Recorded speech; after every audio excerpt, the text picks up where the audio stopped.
안녕하세요. 생생매거진 오늘 황진입니다. 취업을 준비하는 사람들은 취업 시장이 얼어붙었다고 합니다. 그런데 지역의 중소기업들은 여전히 사람 구하기가 힘들다고 하죠. 특히 청년들, MZ세대들은 중소기업에 취업을 해도 얼마 못 가서 이직하는 경우가 많은데요. 중소기업중앙회가 지난 3년 5개월 동안 취업 관련 데이터 26만여 건을 분석한 내용을 한번 잘 살펴볼 필요가 있겠습니다. 2019년에 중소기업 취업을 고민하는 청년들의 관심사는 자기 성장 가능성이 40.5%로 가장 높았어요. 그 다음이 근무 시간, 급여 수준이었습니다. 그런데 2022년에는 이 순서가 바뀌죠. 가장 관심을 두는 게 근무 시간이다라는 답이 25.8%로 가장 높았고요. 조직 문화에 관심이 있다라는 답은 13%로 또 이전보다 훨씬 더 높아졌습니다. 워라밸과 조직 문화가 중요하다는 MZ세대 생각을 읽을 수 있는 부분입니다. 고용노동부가 최근 발표한 전국 17개 시도의 워라밸 점수를 보면 대구는 전국 평균에 겨우 턱걸이를 했고 경북은 최하위를 기록했습니다. 사실 청년들만 워라밸을 바라는 건 아닐 텐데요. 오늘 시사초점에서는 대구 경북의 워라밸 점수가 왜 이렇게 낮은지 좀 분석해 보겠습니다. KBS 대구 1라디오 생생매거진 오늘 1월 17일 화요일 순서 시작합니다.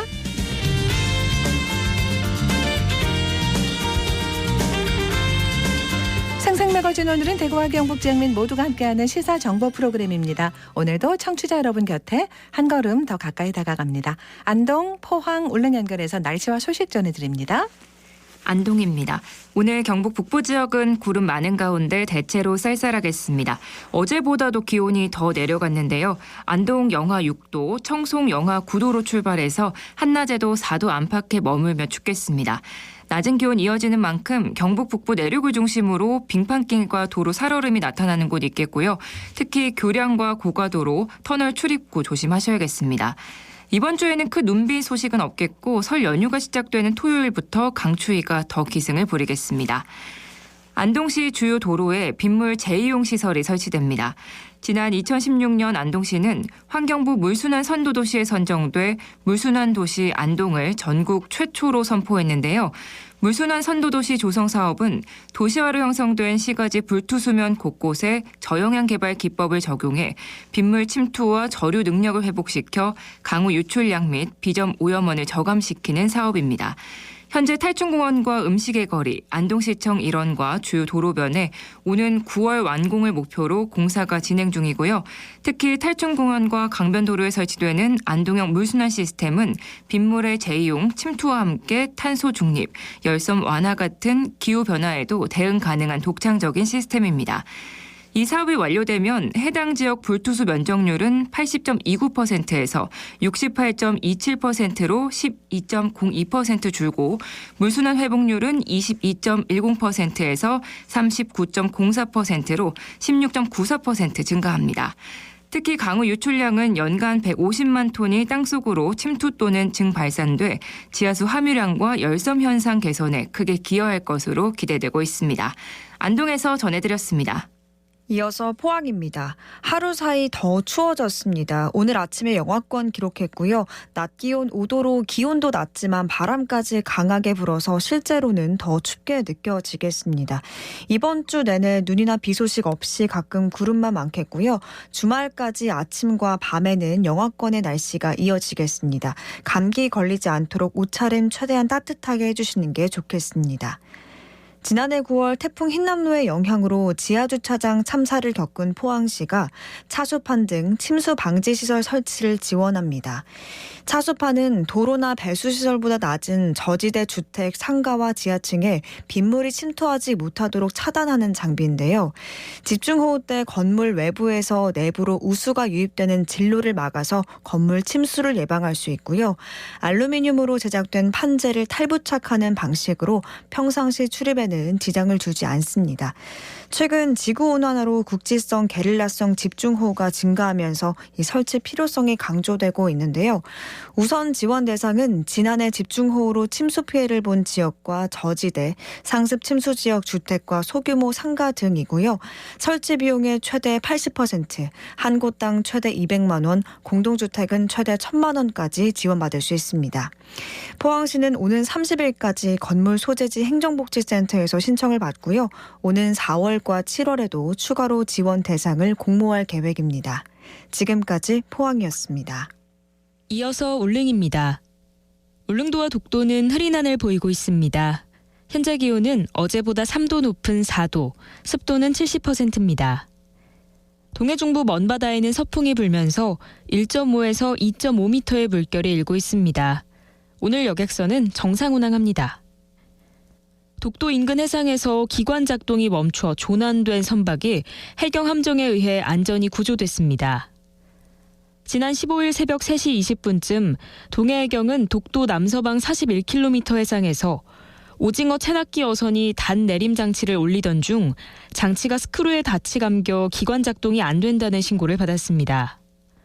해경은 독도 인근을 경비 중이던 함정을 현장으로 급파했고 사고 현장으로 이동하며 조난 선박과 위성 전화로 교신해 승선원과 선박의 안전에 이상이 없다는 걸 확인했습니다.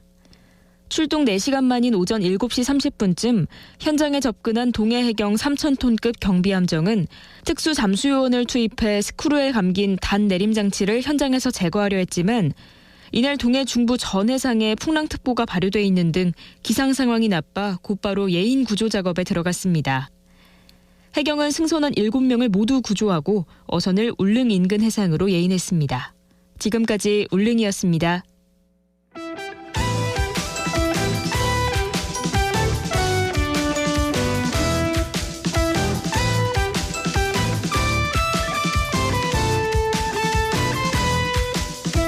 네, 오늘을 보는 키워드 뉴스 화요일에는 매일신문 구민수 기자와 함께합니다. 어서 오세요. 네, 안녕하세요. 네, 첫 번째 키워드 뭔가요? 네, 실내 마스크입니다. 네, 실내 마스크 언제 해제해야 합니까? 네, 오늘 전문가 자문위원회가 실내 마스크 착용에 관해 논의를 하고요.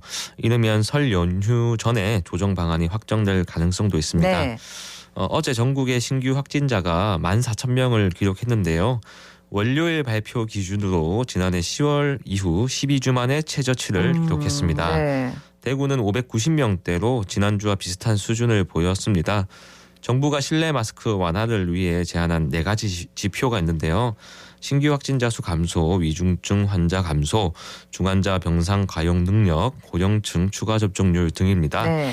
현재 이 가운데 3가지 지표를 충족한 그렇군요. 상황입니다. 남은 하나가 뭐예요? 네, 고령자와 감염 취약 시설의 예방 접종률인데요. 네. 마지막 남은 지표 중 절반도 사실상 달성한 상황이라고 합니다. 오늘 오후 열리는 국가감염병 위기대응 자문위원회에서 마스크 완화를 긍정적으로 검토하게 되면 18일이나 19일쯤 중앙재난안전대책본부 논의를 거쳐 마스크 착용 의무를 조정할 가능성이 있습니다. 네. 근데 뭐 수치가 확진자가 줄어드는 거를 보면은 겨울 유행 정점은 지났나 이런 네. 생각도 하게 되는데, 근데 이제 고위험군 면역 수준은 여전히 낮죠? 네, 실내 마스크 착용 의무를 조정할 경우에는 고위험군은 현재보다 조금 더 많은 위험에 노출될 수밖에 없습니다. 네. 특히 60에서 64세의 치명률이 지난해 12월 한 달 동안 0.03%에서 0.07% 수준으로 결코 낮지 않은 수준입니다. 네. 60대 초반도 코로나19에 감염될 경우 매우 위험할 수 있다는 뜻입니다. 그래서 방역 당국이 고심하고 있는 실내 마스크 착용 의무 해제 시점은 설 연휴 이후가 될 것이라는 시각이 지배적입니다. 네. 사실은 실외 마스크 해제도 됐는데 지금 됐잖아요. 네, 근데 이게 습관이라 가지고 맞습니다. 잘 안 벗어지거든요. 네. 아마 실내는 조금 더 신경을 쓰는 분들도 저절로 생기지 않을까 싶은데 일단 정부 결정은 지켜봐야겠습니다. 다음 키워드는요? 네, 이슬람 사원입니다. 예, 대구 북구 문제죠. 네. 최근에 뭐 좀 다른 움직임이 있습니까? 네, 결국 중앙정부까지 개입하는 모양새인데요. 아, 문화체육관광부가 종교 관련 문제를 담당하는 종무관실이 내일 대구를 찾아서 당사자들의 이야기를 듣는다고 밝혔습니다. 네. 다만 전반적인 현장 상황을 파악하는 발생한 정도라고 했고요. 문체부가 직접적인 문제 해결에 나섰다는 식의 해석은 곤란하다고 덧붙였습니다. 2년째 이어지고 있는 이슬람 사원을 둘러싼 갈등은 국제 문제로까지 비화할 조짐을 보이고 있습니다. 네. 최근 주요 외신 보도나 국제기구 청원까지 이어지자 지역 주민들의 건축 민원에서 촉발한 문제가 중앙부처 문제로까지 확대되고 있습니다. 뭐 외신에 보도되고 뭐 유엔에까지 네. 얘기가 되고 이랬는데 외신에 보도가 됐었는데 또 보도가 됐나 봐요. 네, 이 문제는 지난해 3월이죠. 뉴욕 타임스가 한번 보도를 그러니까요. 했었고요. 지난 11일에 프랑스 르몽드에서 한번 다뤘습니다. 그동안 갈등이 엄청났는데요. 북구청은 과장급에서 이 문제를 다뤘다고 합니다. 청에서 딴 게 아니고요. 네, 대응 능력이 좀 부족할 수밖에 없다는 비판이 나오는 네네. 대목인데요. 특히 민원 주무부서에 있던 3년차 내외의 저연차 공무원 2명이 이번 사태가 이어지는 과정에서 사표를 낸 것으로 확인이 됐습니다. 아이고 사표까지 낼 정도면은 엄청 애를 먹었다는 네. 얘기인데요.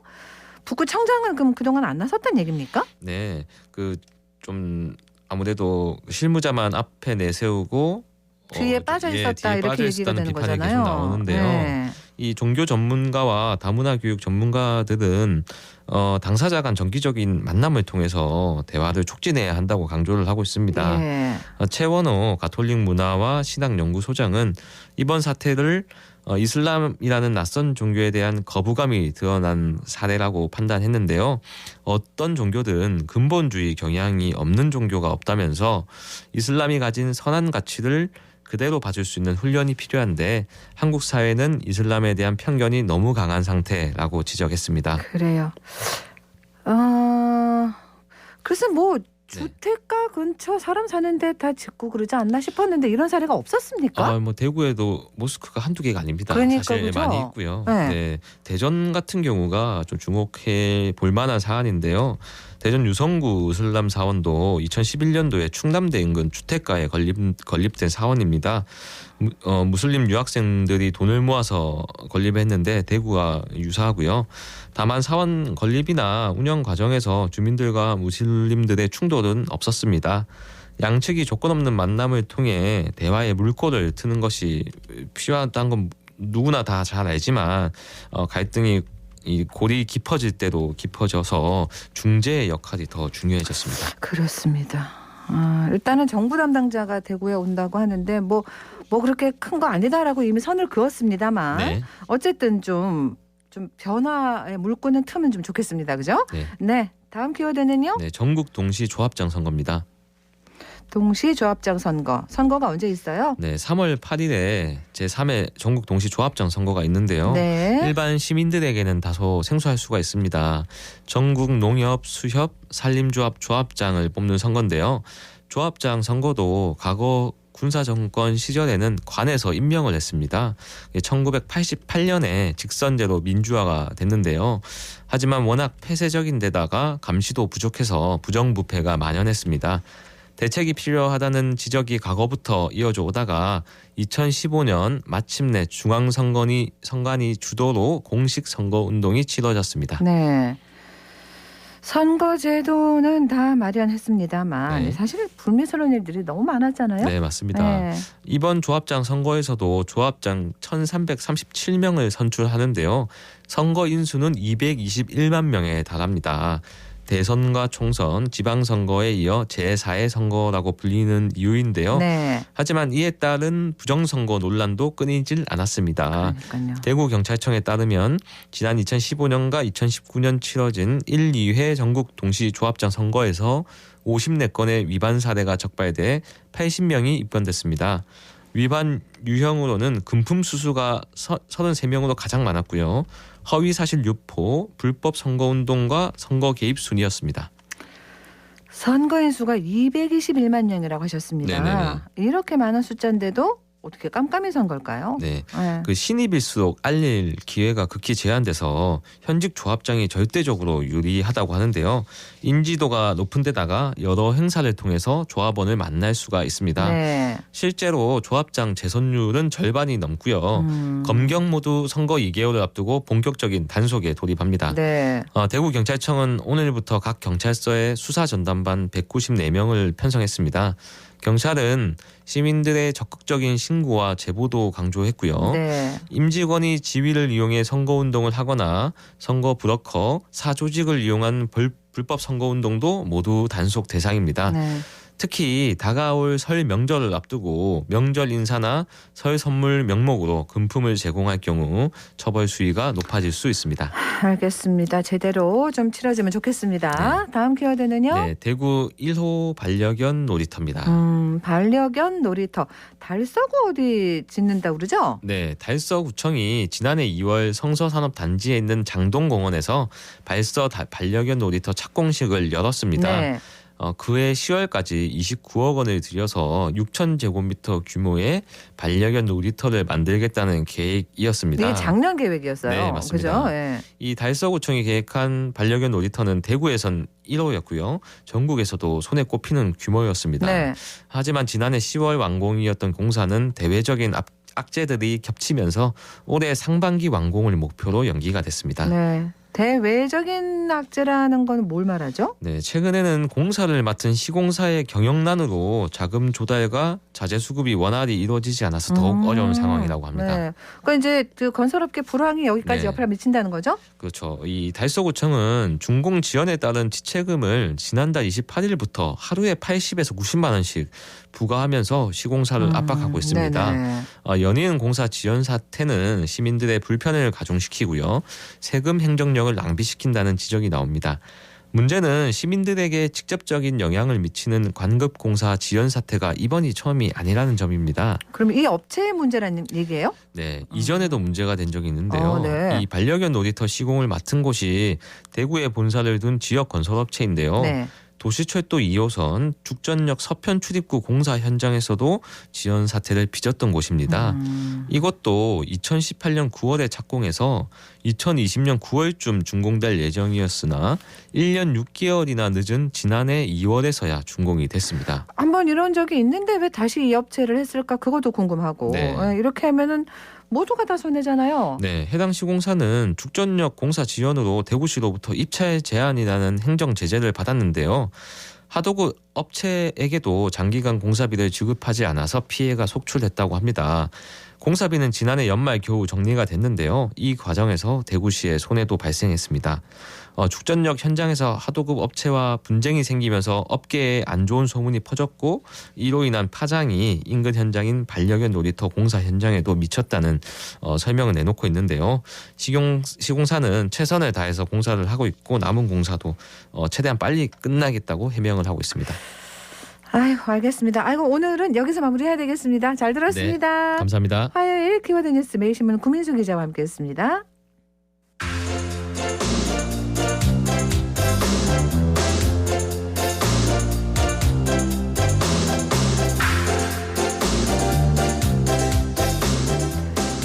대구 행복진흥원 여성가족본부에서 2014년부터 대구 여성 생애 구술사를 해마다 발간하고 있습니다. 그 첫 해에 섬유 분야를 시작으로 했는데요.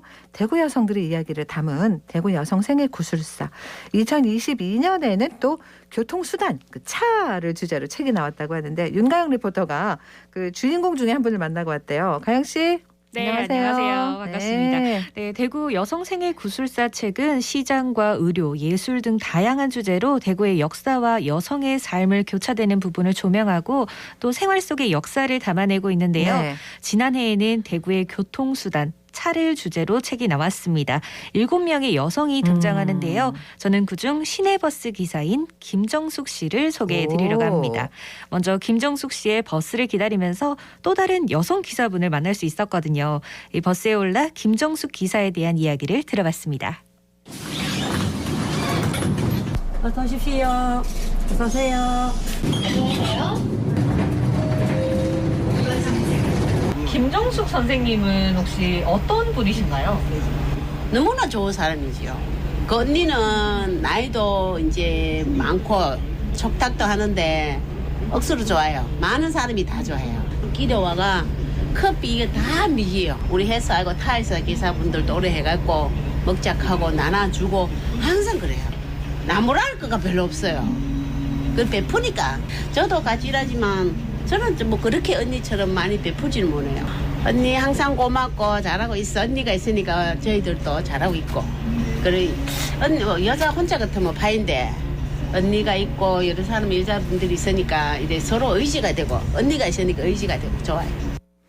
여성 기사분은 사실 수적으로는 아주 적은 분들이실 텐데 네. 서로 이렇게 같이 뭐 이렇게 나누고 커피가 그렇게 좋다고 네. 그렇게 얘기를 하시네요. 네. 네. 교대 근무로 인해서 자주 만나지는 못하는데요. 가끔 종점에서 만나서 김정숙 기사님이 주는 커피 한 잔의 여유를 기다린다는 네. 동료였습니다. 이 버스 회사의 여성은 총 4분인데요. 그중 왕언니인 김정숙 기사님은 뽀글뽀글 파마머리에 단정한 셔츠, 넥타이까지 맨 아주 멋진 베테랑 기사님이었습니다. 운전석이 아니라 승객의 좌석에서 다양한 이야기를 나눠봤습니다. 안녕하십니까. 저는 대구 세진교통 수성 3-1번에 근무하는 김정숙 기사입니다. 만 26년 하고 몇 개월 되었습니다. 처음에는 26년 전에쯤만 해도 신기하다 하기보다도 좀 기분 나빠했습니다. 여성이 운전하는 차를 타게 됐다고 좋아하기는커녕 오히려 뭐 좀 약간의 그런 게 좀 있었어요. 예. 제가 택시를 한 것도 한 28년 전에 한 1년 8개월 했었거든요. 그때도 이래 여성 기사분하고 같이 타면 뭐 재수가 없다는 그런 식이었는지 몰라도 가끔 그런 기사분은 있었고 이게 어려움은 초창기에는 좀 많았어요. 그때는 요금을 해야 되는 시기였기 때문에 내가 수익금이 없으면 회사 보기에 똑같은 월급을 받는 기사로서 수익금이 내가 많이 부족했기 때문에 그때는 좀 애로점이 많았고요.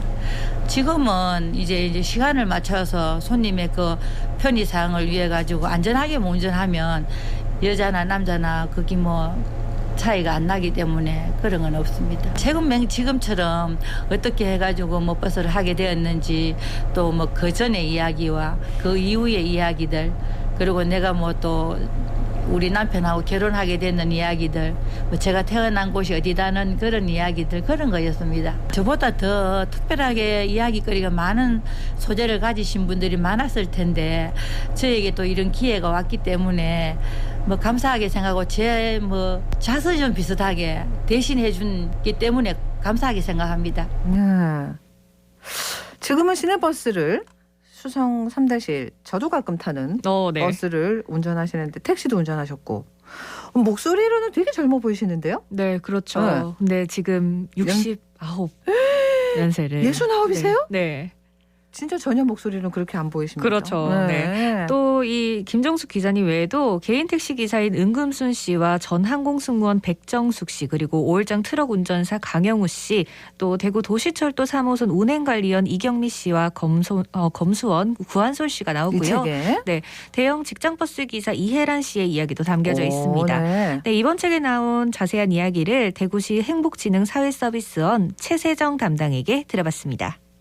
대구 여성 생애 구술사라고 해서요. 대구 여성의 삶을 기록한 책입니다. 지금 9번째 책이 나왔고요. 2014년부터 여성에 관한 다양한 기록과 자료 이런 것들을 모아서 여성들의 이야기를 담은 책을 발간하고 있습니다.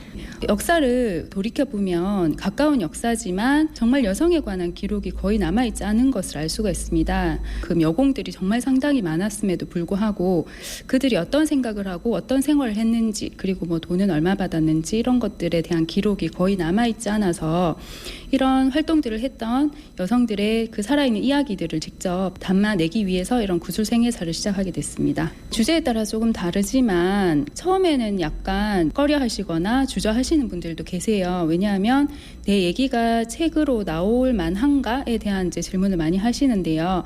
막상 책이 되어서 나오면 다들 감사하다고 고맙다고 말씀해 주셔서 저희도 보람이 큽니다. 이 책은 그 이동수단이 흔하지 않던 시절부터 지금까지 이동수단과 관련된 여성의 직업 변천을 따라가면서 여성들의 생애를 육성으로 담아내고 있는데요. 차에 얽힌 여성의 목소리를 생생하게 들음으로써 우리들의 인식을 조금씩 변화시켜 나가는 것도 중요한 것 같아요. 아직도 여성들에 대해서 조금 비하하는 그런 이야기들을 많이 듣는다고 하시더라고요. 그래서 남녀가 평등하게 일하는 일터에서 존중받을 수 있는 사회 분위기가 되면 더욱 좋을 것 같습니다.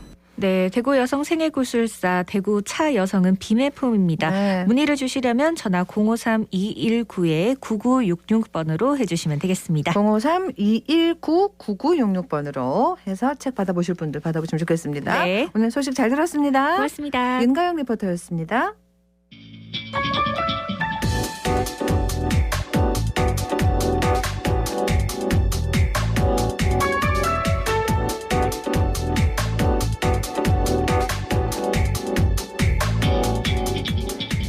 묻고 듣고 생각과 마음을 나누는 방송.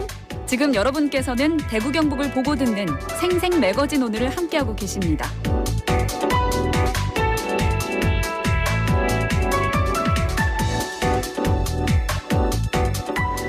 고용노동부에서는 해마다 전국 각 지역의 워라밸 지수를 발표합니다.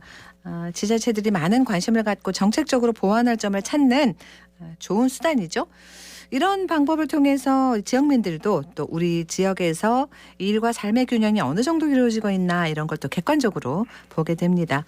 최근에 나온 2021년 평가 결과를 한번 살펴보려고 하는데요. 한국여성정책연구원 일과 생애연구본부 전기택 본부장 함께합니다. 안녕하세요. 예, 안녕하세요. 반갑습니다. 예, 고용노동부가 해마다 발표하는 거죠. 전국 시도별 워라밸 지수. 일과 또 생활의 균형이 뭐 조화롭게 잘 이루어지고 있다. 아니면 좀 여전히 부족하다. 이거 평가 측정을 어떻게 하는 건가요? 네, 정부는 여성 경력 단절 예방, 저출산에 따른 인구 절벽 문제 해결의 일환으로 일가정 양립을 포함한 일생활 균형 정책을 추진하고 있습니다. 그리고 기존의 중앙정부와 대기업 중심으로 추진한 일생활 균형 정책을 지방자치단체, 중소기업으로 확대하고 일생활 균형 문화가 지역 수준에서 확산될 수 있도록 2017년 지역별 일생활 균형 지수를 개발해서 발표하고 있습니다. 이번에 발표된 2021년 시도별 일생활 균형 지수는 전국 17개 시도의 일생활 균형 수준을 일, 생활, 제도 및 지자체 관심도 등 4개 영역, 세부적으로는 총 24개 지표를 통해서 각 지역의 일생활 균형 수준을 측정한 것입니다. 구체적으로 각 지표별로 기준값을 정해놓고 2021년 기준 통계값들이 각 지표별로 기준값에 얼마나 도달했는지를 계산해서 100점 만점으로 환산한 것입니다. 네. 그 결과 2021년 기준 전국 평균 일생활 균형 지수는 2020년 53.4점보다 1.3점이 증가한 54.7점으로 나타났습니다. 네. 그리고 17개 시도 가운데서 11개 시도의 일생활 균형 지수의 점수가 상승한 것으로 나타났는데요. 네. 이것은 지난해에 비해서 일생활 균형 수준이 전반적으로 향상되었다는 것을 보여주는 것입니다. 자, 그러면은 대구시와 경상북도로 좀 좁혀서 볼까요? 2021년에 워라밸 수준, 지역은 몇 점이었는지, 또 다른 시도랑 뭐 차이가 어떻게 됐는지 그런 것도 좀 봐주세요. 네, 이미 말씀드린 것처럼 2021년 기준 전국 평균 일생활 균형 지수 점수는 54.7점인데 대구광역시는 전국 평균보다 0.1점 높은 54.8점으로 중위 그룹에 속하는 것으로 나타났습니다. 네. 그리고 경상북도는 47.3점으로 하위 그룹에 속하는 것으로 나타났습니다. 네. 2021년 기준 일생활 균형 지수가 가장 높은 곳은 부산광역시로 64.1점인데요. 대구광역시에 비해서 9.3점, 경상북도에 비해서는 16.8점이 높은 것을 알 수 있습니다. 그런데 우리 시도가 다른 시도에 비해 점수가 얼마나 높은지 낮은지가 중요한 것은 아닌 것 같습니다. 네. 오히려 우리 시도가 일생활 균형에서 어떤 영역이 미진하고 앞으로 우리 지역 주민의 일생활 균형 수준 향상을 위해서 무엇을 할 것인가를 고민하는 것이 좀 더 중요한 일이 아닌가 생각됩니다. 그래요. 대구가 10위. 줄곧 이렇게 중위권에 머물렀는지 궁금합니다. 기대와 좀 점수가 낮아서 안타깝기도 하고요. 예, 대구광역시는 일영역, 제도 영역, 지자체의 간신도 영역에서는 중위 그룹에 속하는 것으로 나타났습니다. 그런데 생활 영역의 점수는 15.1점으로 하위 그룹에 속하고 있습니다. 네. 여기서 그 생활 영역의 세부 지표는 여성 취업에 대한 견해, 가사 분담에 대한 견해, 전체 가사 노동 시간 중에서 남성 가사 노동이 차지하는 비중, 그리고 일가 가족 생활 관련해서 무엇을 좀 더 우선으로 생각하느냐, 그리고 평일 여가 시간, 여가 시간에 대해서 얼마나 충분하게 생각하는지, 그리고 일과 여가 생활의 균형을 어떻게 생각하는지로 구성되어 있는데요.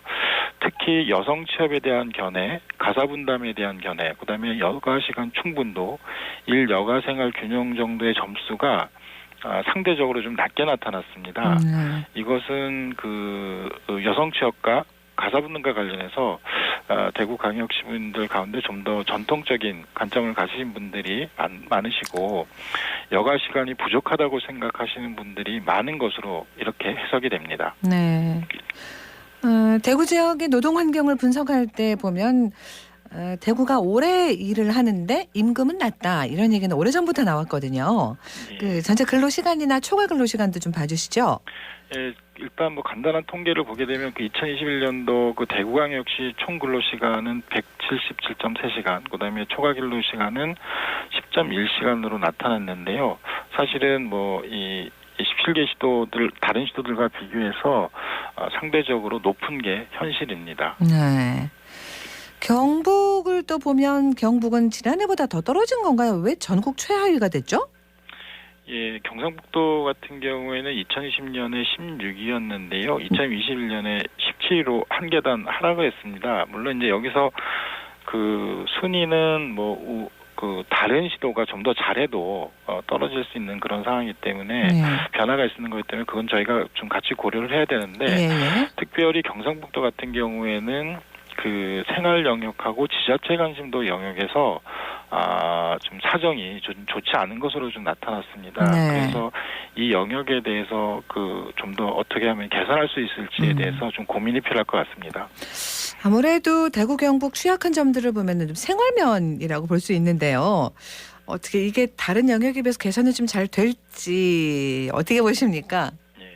그 앞에서 말씀드렸던 것처럼 생활 영역을 구성하는 지표들의 내용을 가만히 들여다보면 가정 내에서의 양성평등 또는 여가와 관련된 지표들로 이제 크게 구성되어 있는 것을 저희가 알 수 있고요. 또 그리고 이들 지표 같은 경우에는 지속적인 인식 개선이 필요한 그런 지표들입니다. 그래서 생활 영역 자체가 상당히 그 인식 개선이 필요한 그런 또는 문화를 바꿔줘야 될 그런 영역들로 저희가 이해할 수 있는데 따라서 현재 대구경시나 경상북도가 사실은 생활 영역과 관련된 여러 가지 그 정책들이나 아마 사업들을 아마 추진들을 하고 계실 겁니다 이미. 그래서 기존에 하고 계셨던 사업들을 앞으로 좀 더 지속적으로 강화할 필요가 있지 않나 이렇게 생각이 듭니다.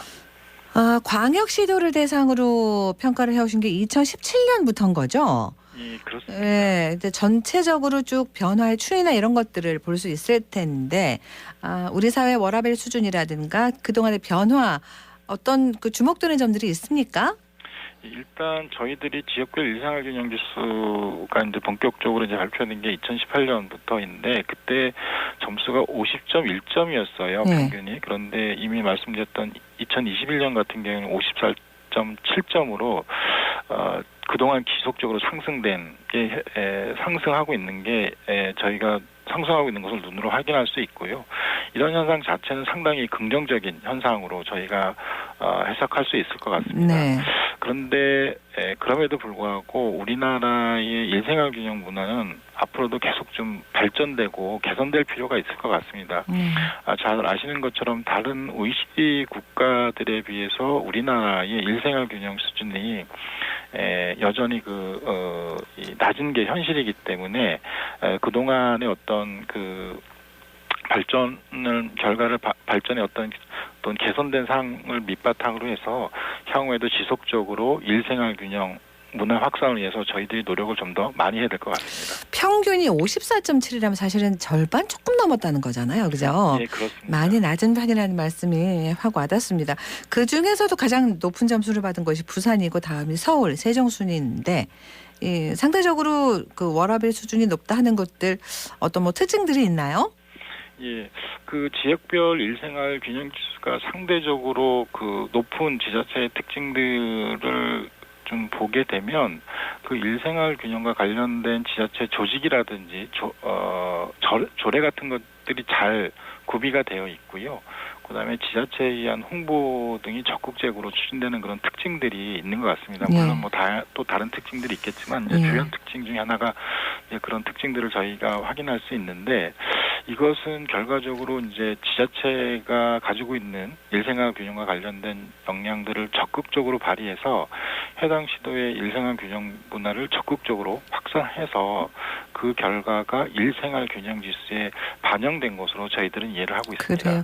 한꺼번에 다 확 뭐 나아지거나 이런 게 사실 물리적으로 어렵지 않습니까? 그렇다면 여러 지표들 중에 좀 더 빨리 우선 먼저 변화를 이끌어낼 수 있는 부분들 이런 게 있다면 어떤 게 있을까요?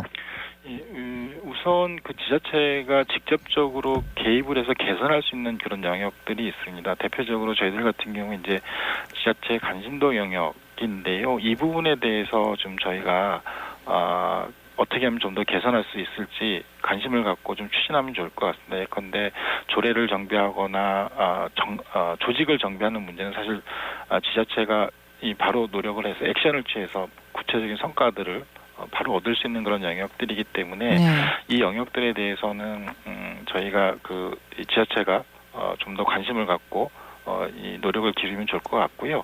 그다음에 생활 영역처럼 이미 말씀드렸던 것처럼 그 인식 개선을 지속적으로 이루어야 될 그 영역들이 또 있습니다. 이 부분에 대해서는 관련된 사업들을 저희가 계속 강화함으로써 인식 개선을 계속 그 이끌어 나가는 그런 노력들을 지자체에서 함께 해주시면 좋을 것 같고요. 그리고 이제 대구광역시와 경상북도서 이제 사업체에 계신 CEO들 역할이 상당히 크시거든요. 일생활 균형 자체라는 것이. 그래서 이 CEO분들이 일생활 균형에 대해서 좀 더 많은 관심을 갖고 근로자들의 어떤 일생활 균형을 촉진할 수 있도록 그 대구광역시와 그 경상북도가 관련 사업을 좀 더 많이 좀 강화해서 하시면 좋을 것 같습니다. 네, 지금까지 말씀해 주신 얘기만 쭉 귀담아 들어봐도 어떻게 하면 워라밸을 좀 높일 수 있는지 또 그렇게 워라밸이 높은 도시가 되면 어떤 경쟁력이 있는지까지도 다 이해가 됩니다. 그래서 이제 정부가 이런 평가도 하고 또 정책적으로 뭔가 좀 뒷받침도 좀 하고 도와주면 좋겠는데 그런 부분이 있을지 마지막으로 여쭤볼게요. 예, 일단 뭐 일생활 균형을 통해서는 뭐 잘하시는 것처럼 이 지자체의 좋은 인재들을 많이 유치할 수 있는 그런 장점이 있는 것 같습니다. 그래서 잘하시는 것처럼 저희들이 요즘 청년 세대들이 직장을 선택하는 중요한 기준이 일생활 균형이잖아요. 그러니까요. 그래서 일생활 균형이 잘 돼 있는 기업들이 많아지게 되면 그 지역에 좋은 인력들이 많이 채용되게 되고 결과적으로는 지역의 어떤 지역 기업의 경쟁력을 이제 제고하는데 기여할 수 있을 것 같고요. 그다음에 뭐 가족 친화 환경을 조성을 해서 저출산 해소뿐만 아니라 지역 주민의 삶 질을 전반적으로 개선하는데 기여할 수 있을 것 같습니다. 네. 그래서 이번 부분은 사실은 일생활 균형을 통해서 이제 지역이 얻을 수 있는 그런 중요한 장점들로 저희가 생각이 되고요. 그리고 정책적인 부분 같은 경우에는 사실은 일생활 균형 지수가 이미 말씀드렸던 것처럼 지자체의 일생활 균형 추진 기반을 강화하고 관련된 정책과 사업을 좀 더 적극적으로 추진할 수 있도록 하는 어떤 촉진제 역할을 지금 하고 있는 것 같고요. 이 지자체에서 그 일생활 균형을 좀 더 잘할 수 있도록 하기 위해서 사실은 뭐 노동부를 포함한 정부에서는 다양한 그런 지원 정책을 지금 추진하고 있는 것으로 저는 알고 있습니다. 알겠습니다. 오늘 말씀 여기서 마무리할게요. 잘 들었습니다. 예, 감사합니다. 한국여성정책연구원 일과상해연구본부 전기택 본부장과 얘기 나눴습니다.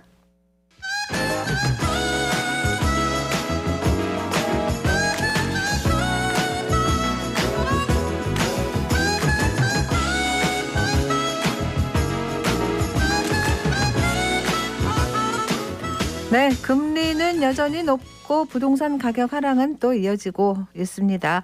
어쨌든 경제 1월에 부동산 시장 상황 짚어볼게요. 대구 한의대 통상경제학부 송원배 겸임교수 오셨습니다. 어서 오세요. 네, 안녕하십니까. 얼마 전에 한국은행에서 기준금리를 또 올렸습니다.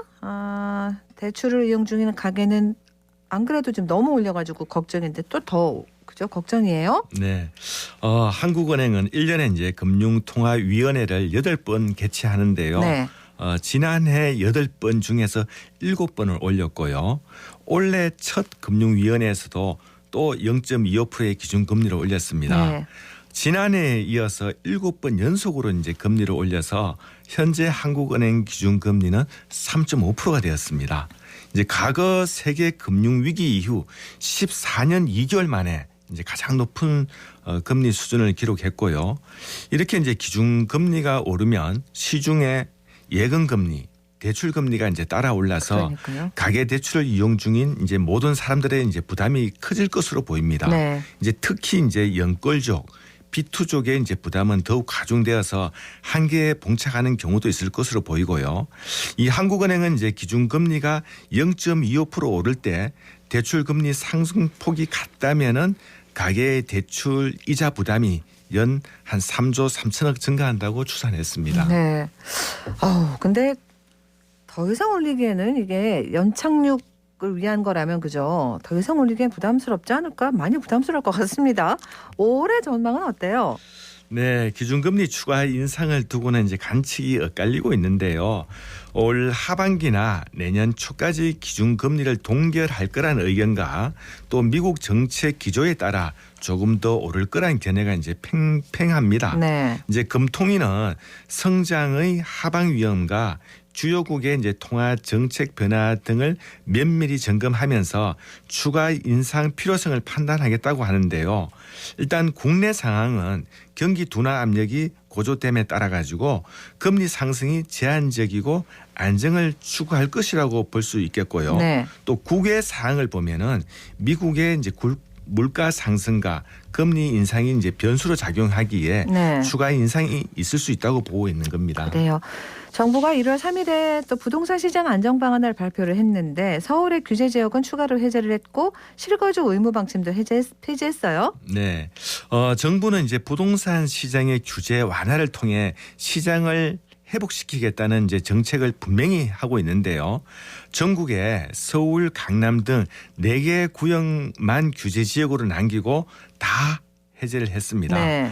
우리 대구도 지난해 6월 말 9월 달에 해제되었는데 서울과 수도권도 부동산 시장이 이제 급속도로 얼어붙고 있다는 반증이고요. 네네. 또 이제 실거주 의무 방침도 폐지가 되었는데요.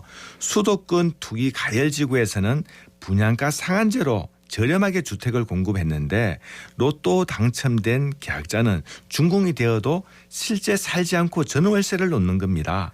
이제 지난 정부에서는 집 주인이 전월세를 하지 못하게 준공 후에 최대 2년에서 5년 동안 실거주 의무를 부과하였습니다. 네. 이 가뜩이나 이제 주택이 부족한 상황에 전매 제한으로 묶여 있고 또 실거주 의무로 묶여서 주택 시장이 유통이 되지 않은 가운데 주택 가격 상승을 부채질했다는 비판이 네네. 제기되어서 주택법을 1분기 내에 개정키로 했고요.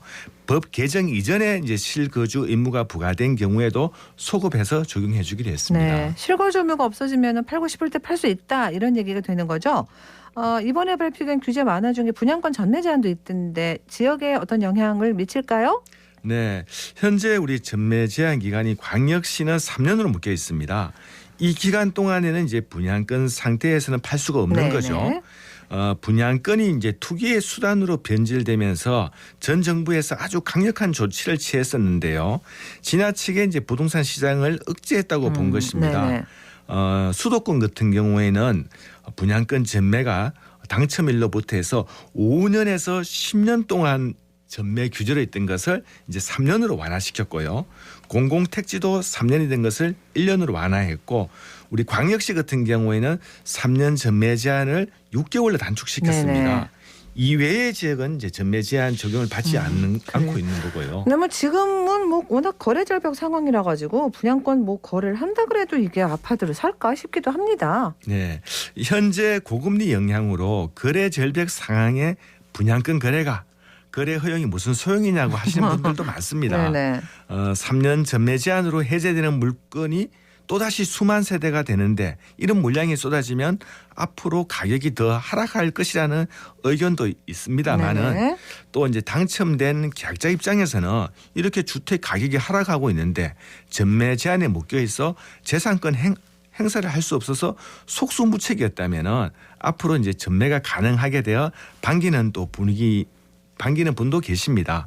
이제 전매 제한은 주택법 시행령 개정이 올 1분기 안에 이제 예정하고 있어서 시장의 분위기는 좀 더 지켜봐야 할 것 같습니다. 네. 이번에 나온 규제 완화 방안 중에 시장에 어느 정도 영향을 줄 거다라고 보는 부분은 어떤 게 있을까요? 네.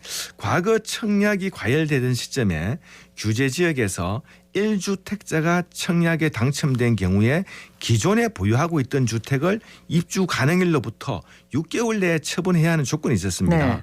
이 수도권과 강력시의 민연주택 1순위 청약에서 추첨제 25%의 물량이 대상이었는데요. 그러나 이제 최근에 이제 거래 침체 등으로 기존 주택이 이제 처분이 안 되고 있는 거죠. 그러고 나니까 또 입주 등의 어려움이 그렇죠. 발생하고 있고 네. 이번에 이제 개선 사항은 처분 조건부로 당첨된 경우 입주 전에 처분 의무를 이제 폐지하게끔 합니다. 그리고 그 앞전에 있었던 것도 다 소급 적용할 예정이고요. 이렇게 되면은 이제 경제적 여유가 있음에도 불구하고 반드시 팔아야 하는 강행 규정이었는데 앞으로 이제 팔지 않아도 되겠기에 일반 매물은 조금 감소할 수 있겠고요. 또 금매도 조금 줄어들지 않을까 예상해 볼 수 있겠습니다. 그래요. 예. 대출 부분은 좀 보면은 대출 완화를 가장 많이들 기다리실 텐데 이 부분은 어떻습니까? 네, 주택도시보증공사의 중도금 대출 보증이 가능한 주택의 분양가 상한선이 9억에서 12억으로 지난해 11월 상향되었으나 네. 여전히 이제 분양가 12억 원이 넘는 주택은 실주자들의 청약 기회가 제한되어 있습니다. 예를 들면 서울의 둔촌 주공의 12,000세대 중 일반 분양 약 한 5,000세대가 12억 초과 주택은 분양 보증이 되지 않아 대출 없이 본인이 잔압해야 되는 상황이었는데 네. 이게 이제 대출이 가능하게 된 거죠. 네. 또한 이제 허그의 중도금 대출 보증도 규제 지역은 세대별 한 건, 규제 지역 관계없이 인당 5억 원까지만 가능하여 자금 조달이 이제 어려움이 있었는데 정부는 이 부분도 1분기 내에 허그의 내규를 개정해서 분양가 12억 원 상한선과 인당 5억 원 기준 모두를 폐지키로 했습니다. 금융위원회가 1월 30일부터 특례보금자리론 신청을 접수한다 이렇게 지난주에 발표를 했습니다. 이 특례보금자리론은 어떤 거예요? 네, 특례보금자리로는 이제 시장 금리 상승이 점차 이제 대출 금리로 반영되면서 서민 실수요자의 이자 부담이 이제 빠르게 증가하고 있습니다. 그래서 이제 금리 상승기에 서민이나 실수요자의 내 집 마련을 돕고 고정금리로 이제 대출금리 변동 위험을 경감시키고 가계 부채의 질적 구조를 개선하기 위해서입니다. 정부는 이제 23년 동안 원래 한시적으로 일반형 안심전환과 적격대출을 통합해서 운영하도록 하는 제도입니다. 그래요. 지난번 안심전환대출 같은 경우는 조건이 너무 까다롭다 이런 지적이 많았습니다. 특례보금자리론 지원 대상자는 어떻게 돼요? 네, 우선 주택 가격이 9억 원 이하가 이제 대상입니다. 이제 9억 원은 가격 기준은 이제 KB 시세, KB 시세가 없다면 한국 부동산원 시세, 주택 공시 가격, 감정 평가액 순으로 이제 가격을 적용하고 있고요. 무엇보다 이제 기존 보금자리로는 소득이 7천만 원 이하 대상자만 해당이 되었는데 네. 이번에는 소득 제한이 없습니다. 단 우대금리 적용을 받기 위해서는 본인과 배우자의 소득 자료 증빙은 필요하겠고요. 또 주택수 여부는 무주택자의 주택 구입 용도와 1주택까지 이제 신청 가능하겠고요. 대체 취득을 위한 일시적 2주택자의 경우에는 기존 주택을 2년 이내 처분하는 조건으로 취급이 가능합니다. 그리고 이제 자금 용도로는 신규로 주택을 취급하는 구입 용도가 있고 네. 또 기존에 이용 중인 이제 비싼 고금리 대출에서 저금리 대출로 갈아타는 상한 용도가 있고 세 번째는 임차인의 보증금 반환을 위한 보존 용도로 이렇게 구분이 됩니다. 그렇군요. 예. 대출 한도랑 지원 내용도 좀 알려주시죠. 네, 일단 대출 금액은 최대 5억 원 이내에서 대출을 받을 수 있겠고요. 주택 담보 인정 비율은 LTV가 이제 70% 적용됩니다. 그리고 생애 최초 주택 구입자는 LTV 이제 80%까지 인정받을 수 있는데요. 네. 여기서 총부채 상환 비율 DTI가 60% 내에서만 가능합니다. 우리가 총부채 원리금 상환 비율 DSR은 배제되어서 일부 완화된 상품이긴 하지만 네. 이자를 상환해야 될 소득은 있어야 되겠죠. 그래서 소득이 적으면은 대출금도 줄어들 수 있습니다. 금리는 어떻게 되는지 궁금합니다. 네, 납부 기한이 이제 최소 10년에서 이제 50년까지 설정을 할 수가 있는데요. 주택 가격이 6억 이하이면서 부부 소득이 1억 이하라면은 우대형 금리가 적용이 되겠고, 또 이게 소득이 많다면은 금리가 조금 0.1% 더 높은 우대형 금리가 적용이 될 수 있습니다. 네.